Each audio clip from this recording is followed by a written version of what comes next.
이젠 계절이 하지를 넘어서고 본격적인 여름입니다.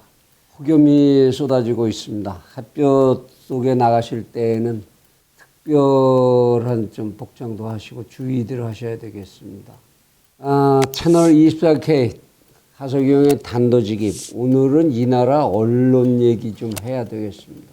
참 한 사회가 건강하려면 언론이 언론다운 역할을 하는 제법된 언론들이 좀 많이 존재해 줘야 될 텐데, 이 나라 언론들은 도대체 어느 때나 가면은 좀 국민들이 기댈 만한 그런 성숙한 맛을 보여주게 될지 참 딱하다는 생각이 듭니다.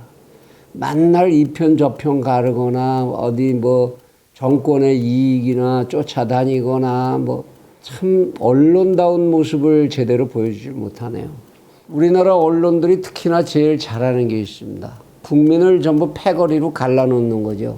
좌파, 우파, 진보, 보수, 무슨 누구 편, 무슨 바 뭐 해가지고 전부 국민들을 분열시키고 그 호칭을 아주 고정화시키는 데 언론들이 앞장을 서죠. 사실 언론들이 진보 보수라는 구분을 안 하고 그 용어를 안 썼더라면 이 사회가 이렇게까지 분열을 했을까 싶은 생각이 들 때가 많습니다.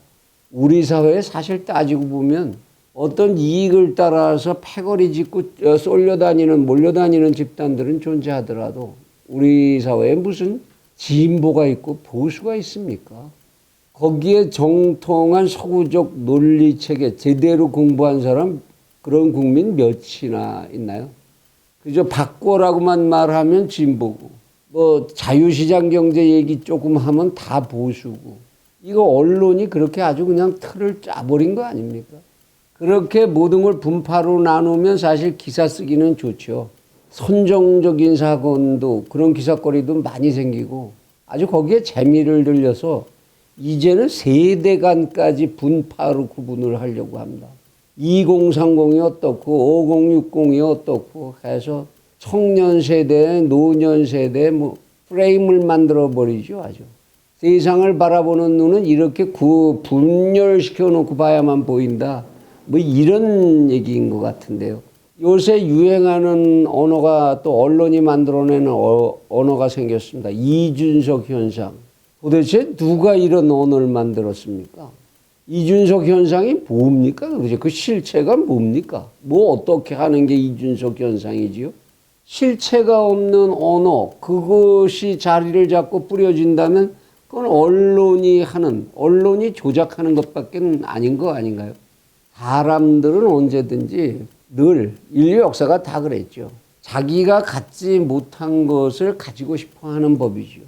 젊은이는 돈과 권력, 그리고 경우에 따라서는 기가 막힌 지혜 뭐 이런 거를 탐내게 마련이고, 늙은이들은 젊은이가 가지고 있는 힘, 그리고 그들이 가지고 있는 건강, 그런 걸 가지고 싶어 하는 거죠. 그건 인간의 본성입니다.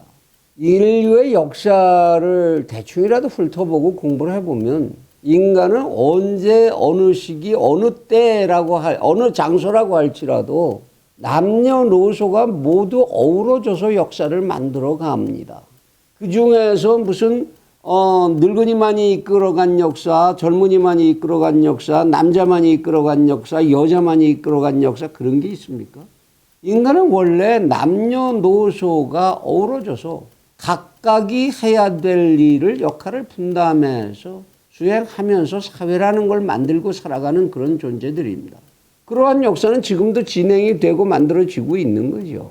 거기에 꼭 누가 주역이어야 한다든지 누가 주역이었다든지 이런 구분을 하는 게 의미가 있습니까? 물론 전쟁판에서 가장 많이 희생되고 전쟁을 수행하는 그런 인물들은 다 젊은이들이지요. 그 전쟁을 수행해낸 게 젊음들이었다. 뭐 이런 얘기라면, 그런 식으로 구분하는 거라면 얘기가 되지만, 사회 전체를 움직이는 데 있어서 누가 하면 잘 되고 누가 하면 못 되고 그런 게 있었습니까? 요즘 참 웃기는 얘기들을 많이 하는데요. 세계적으로 젊은 정치인들 어떤 사람이 있다. 젊어서 그들이 정치를 잘한다. 그렇습니까? 제가 알기로는 지구에 한 200여 개의 나라가 있는데 그 중에서 잘 돌아가는 나라, 제법하게 정치를 한다는 나라, 그 정치를 이끌어가는 주역들은 거의가 나이 든 노년들입니다. 왜 그렇게 많은 노년들의 경우는 다 제쳐놓고 억지로 찾아내서 억지로 잘한다고 말을 붙여야 하는 젊은이들이 하는 사례만 그렇게 눈을 비비고 찾아다녀야 하는 건가요? 그게 옳은 자료 분별입니까? 한 가게를 놓고 한 가족들의 사례를 놓고 생각을 해봐도 한 가족이 번영하는 경우, 그 경우는 뭡니까? 가족들끼리 서로 구별하고 싸우고 대립하고 그러는 가게가 번영하던가요? 각각의 역할을 맡아서 그 위치에서 자기가 그 가족의 이익을 위해서 해야 할 일을 열심히 하고, 그리고 가족 간에는 예의를 갖춰서 그 예의로서 화목을 만들고 그러는 집안, 그런 집안이 다 번영하고 편안해지고 행복한 집안이 되는 거 아닙니까? 사회라고 해서 다를 거 없지 않습니까? 한 사회를 구성하는 질서, 가장 중요한 질서 규범이 예의다라고 채널 24K에서 진작 말씀드린 적이 있습니다만, 사회생활을 하면서 갖춰야 하는 사회적인 예의, 그것이 다 무너져 버려서 사회가 완전히 아노미 상태, 극단적 아노미 상태, 혼돈의 상태로 휩쓸려 들어가면 그런 사회가 번영할 수 없지요. 우리 언론들이 바라는 것처럼 사회가 그렇게 분열, 대립으로만 된다면 그건 대한민국 망했다는 얘기나 똑같은 얘기입니다. 한 사회, 한 국가, 그것이 건강하기 위해서는 사회적 통합이 있어야 하는 것이고, 그 통합의 중심에 사회적으로 지켜져야 할 만큼의 예의 규범이 존재하고, 그것을 중심으로 해서 사회적 통합이 이루어질 때 그 나라나 사회가 건강한 거지요. 그래서 역대 역사 속에서 성공한 권력자들, 그가 황제가 됐건 왕이 됐건 대통령이 됐건 간에 상관없이 성공한 권력자들이 하나같이 했던 자신의 처세 규범이 뭐였습니까?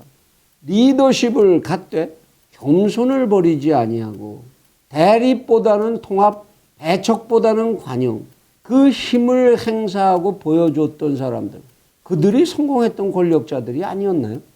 뭐 누구 이름 다 열거하고 그러지 않아도 얼마든지 우리 머릿속에 떠오르는 거 아닙니까? 우리 사회가 그런데도 변혁, 변화 이러는 것을 구하는 이유는 이 사회를 지배하는 가치 규범이, 예의 규범이라는 게 사라지고 그 대신 그 자리에 들어앉은 게 돈과 권력이라는 논리, 이것만이 들어앉다가 보니까 인간적인 삶에 대한, 인격적인 삶에 대한 그런 갈증이 드러나고 있는 것, 그것 때문에 우리는 바뀌어야 한다, 이런 얘기가 나오게 되는 거 아닙니까? 가치 규범이 바뀌어야 한다라는 거지요. 세대가 바뀌어야 한다라는 게 아니지 않습니까? 그 가운데 자리에서 사회적 예의 중심을 잡아줘야 하는 자리에 있는 돈 가지고 권력 가진 사람들이 어쩌다 보니 나이 많은 사람들이 돈도 많이 가지고 권력도 많이 가지게 된 거 맞지요. 그러다가 보니까 마치 무슨 세대가 교체되는 것이 인간적 사회를 회복시키는 그러한 수단이 되는 걸로 착각하게 된 것이고, 그런 착각을 가지고 나이에 따라서 임무교대한다고 그런 사회의 가치 규범이 변화하겠습니까? 요즘 젊은이들은 요즘 늙은이들보다 훨씬 도덕적이고 훨씬 예의 바르고 훨씬 창의적이고 훨씬 노동 친화적이고 그런가요? 물론 지금 우리 사회 바뀌어야 합니다. 앞에서도 말씀드렸듯이 그렇게 돈 가지고 권력 가지고 기회 가지고 있는 그런 나이 많은 계층들, 그들이 이 사회의 도덕성과 예의 규범을 회복시키기 위해서 헌신하고 스스로들이 바뀌어주려고 하는 노력, 그런 게 필요하죠. 그렇다면 언론은 그런 쪽에 초점을 맞춰서 가진 사람들 당신들이 먼저 좀 바뀌어봐라, 가진 거 사회를 위해서 내놓을 줄도 알고, 그리고 더 갖겠다고 못된 짓, 할 짓 못할 짓, 마구 하는 짓, 이런 짓 좀 하지 말고 이 세상을 함께 살 수 있는, 인간들이 숨쉬고 살 수 있는 세상으로 만드는데 당신들이 좀 앞장을 서라, 그런 쪽에서 사회적 개혁을 구해야 하는 것이겠지요. 영국의 시인 지 체프만이라는 사람이 있었습니다. 경구 하나를 남겼는데요. 청년들은 죄다 노년들을 바보라고 생각을 한다라는 겁니다. 그런데 우습게도 또 노년들은 모든 청년들을 다 바보다라고 생각한다는 겁니다. 대립적인 시각으로 서로를 보게 되면 결국 그렇게 되는 거죠. 그런데 분명한 거는 인간들이 인격이 형성돼 가는 과정은 시간과 함께 그 궤를 함께 하는 겁니다. 젊어서 지식을 많이 습득하고 그걸 가지고 사회적인 경험을 풍부하게 쌓으면서 하기 시습지 하는 거죠. 그러면서 지혜라는 거를 차곡차곡 쌓아나가는 겁니다. 그리고 그 지혜가 쌓여지고 쌓여진 걸 가지고 자신의 인격으로 체화시키는 거죠. 인격 자체가 지혜가 되는, 지혜 자체가 인격이 되는 단계. 인간은 거기에 이르고자 자기 스스로를 갈고 닦는 것이죠. 이것은 시간의 흐름과 서로 어긋날 수 없는 관계에 있습니다. 인류 역사적으로 인간들의 좀 더 나은 세계를 제공해 주기 위해서 노력하고 그런 사상을 펼쳐 보이고 풍요로움을 만들어낸 그런 사람들 속에는 정말 나이 많은, 그래서 평생을 그렇게 자기 자신의 몸과 마음 실력을 갈고 닦았던 인재들이 많이 있었던 겁니다. 오늘의 과학을 이 수준에 반열에 올려놓은 그런 과학자들도 그들의 만년에 이르러서 오늘 우리가 유용하게 쓰고 있는 많은 논리들을 만들어냈고 사상가들도 그랬습니다. 정치인들도 그랬죠. 우리 역사 속에서 세종조의 통치, 충무공의 전술을 한번 사례로 보시자고요. 세종은 요절한 양반이지만 그렇다 할지라도 그의 나이가 세상을 결별할 때에 가까웠을 때에 치세가 절정에 이르렀고 충무공도 참 긴 인생 누리시지 못했지만 그의 연세 마지막 단계에서 기적 같은 그러한 전공을 이루어내셨습니다. 오늘 이 영상을 찍는 건 무엇보다도 제일 걱정되는 게 도무지 세월이 흘러가도 그 세월 속에서 지식도 지혜도 법인으로서의 언론이라는 인격이 쌓이지 않는 이 우리나라의 언론, 이게 정말 걱정이 돼서 오늘 이 영상을 찍습니다.